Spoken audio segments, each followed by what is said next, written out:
जलवायु परिवर्तन के नए वैज्ञानिक संकेत, एल नीनियो, जैविक वर्षा और समुद्री जीवन की सांप। वर्तमान समय में जलवायु परिवर्तन केवल एक चर्चा का विषय नहीं, बल्कि हमारी पृथ्वी के भविष्य से जुड़ी गंभीर वैज्ञानिक चुनौती बन चुका है। इस परिवर्तन की गहराई को समझने के लिए हाल के वर्षों में वैज्ञानिकों ने कई नई खोजें की हैं, जो प्रकृति और मानव के बीच संबंधों के नए आयाम खोलती है। इन शोधों में प्रमुख हैं एल नीनियो और ला नीना जैसी शक्तिशाली जलवायु घटनाओं का पूर्वानुमान लगने की संभावना, वातावरण में मौजूद सूक्ष्म जैविक कणों की वर्षा निर्माण में भूमिका और समुद्री जीवन की रक्षा के लिए कृत्रिम ऑक्सीजन आपूर्ति जैसी पहलें। इन तीनों क्षेत्रों में हो रहे अनुसंधान भविष्य के पारिस्थितिक संतुलन की दिशा तय करने में महत्वपूर्ण सिद्ध हो सकते हैं। प्रशांत महासागर के तापमान में उतार चढ़ाव से जुड़ी घटनाओं को एल नीनियो और ला नीना कहा जाता है। ये दोनों वैश्विक जलवायु प्रणाली में बड़े बदलाव लाती हैं। पहले इन घटनाओं को सहज और अप्रत्याशित माना जाता था, पर अब वैज्ञानिकों ने संकेत दिए हैं कि जलवायु परिवर्तन के कारण ये अधिक शक्तिशाली और नियमित हो रही है। एल नीनियो के दौरान समुद्र का तापमान बढ़ जाता है, जिससे कई क्षेत्रों में असामान्य गर्मी और सूखा देखने को मिलता है। वहीं कुछ जगहों पर अतिवृष्टि और बाढ़ भी आती है। इसके विपरीत ला नीना के समय वातावरण में ठंडक बढ़ती है और वर्षा के पैटर्न बदल जाते हैं। भारत जैसे देश में, जहां कृषि का बड़ा भाग मानसून पर निर्भर है, इन घटनाओं का प्रभाव सीधे किसानों, फसलों और जल प्रबंधन पर पड़ता है। वैज्ञानिकों का मानना है कि अगर इन घटनाओं की सटीक भविष्यवाणी संभव हो जाती है, तो प्राकृतिक आपदाओं से पहले ठोस तैयारी की जा सकेगी। जहां एक ओर जलवायु परिवर्तन महासागरों को प्रभावित कर रहा है, वहीं वातावरण के सूक्ष्म स्तर पर भी वैज्ञानिकों ने एक नई खोज की है।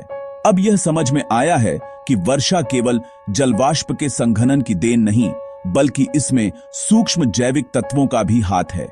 पौधों के परागकण, सूक्ष्म जीवाणु और फफूंदी जैसे जैविक कण बादलों में जल की बूंदों को बनने में मदद करते हैं।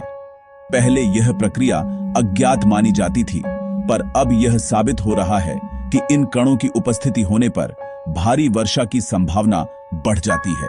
यह खोज न केवल पारिस्थितिक विज्ञान की समझ को गहराता है, बल्कि भविष्य में सूखे इलाकों में कृत्रिम वर्षा या बायोरेन इंजीनियरिंग जैसी तकनीक के विकास का मार्ग भी प्रशस्त कर सकती है। समुद्री पारिस्थितिकी से जुड़ा तीसरा विषय वर्तमान में अत्यंत चर्चा में है। बढ़ते समुद्री प्रदूषण, प्लास्टिक और जलवायु परिवर्तन के प्रभाव से कई तटीय क्षेत्रों में ऑक्सीजन की कमी हो रही है। यह स्थिति समुद्र के जीवों के लिए घातक है और उन तटीय पारिस्थितिक क्षेत्रों को डेड जोन में बदल रही है, जहां जीवन लगभग समाप्त हो चुका है। इस समस्या से निपटने के लिए वैज्ञानिक अब कृत्रिम ऑक्सीजन आपूर्ति प्रणाली पर काम कर रहे हैं। यह प्रणाली समुद्र के भीतर उस ऑक्सीजन कमी को दूर करने का प्रयास करेगी जो जीव जंतुओं के अस्तित्व के लिए आवश्यक है। अगर यह तकनीक सफल रही, तो यह न केवल समुद्री जीवन को पुनर्जीवित कर सकेगी, बल्कि मत्स्य उद्योग और स्थानीय अर्थव्यवस्था को भी उभरने का अवसर देगी। इन तीनों वैज्ञानिक खोजों का सार यह है कि मानव सभ्यता प्रकृति के साथ अपने संबंधों को नए सिरे से समझने लगी है। जलवायु परिवर्तन की गंभीरता को देखते हुए अब यह आवश्यक है कि विज्ञान का उपयोग केवल प्रयोग या लाभ के उद्देश्य से न होकर पृथ्वी के संतुलन को बनाए रखने के लिए हो। एल नीनियो और ला नीना की घटनाओं की सटीक भविष्यवाणी से मानवता को आपदाओं से बचाव का समय मिलेगा। जैविक कणों की भूमिका से वर्षा विज्ञान में नई दिशा मिलेगी और कृत्रिम ऑक्सीजन प्रणाली से समुद्र में जीवन की चमक फिर लौट सकेगी।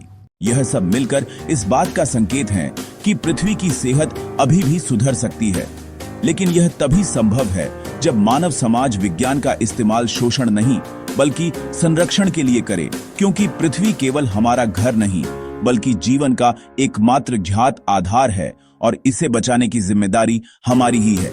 कृपया वीडियो को लाइक करें और शेयर करें और हाँ, चैनल को सब्सक्राइब भी करें।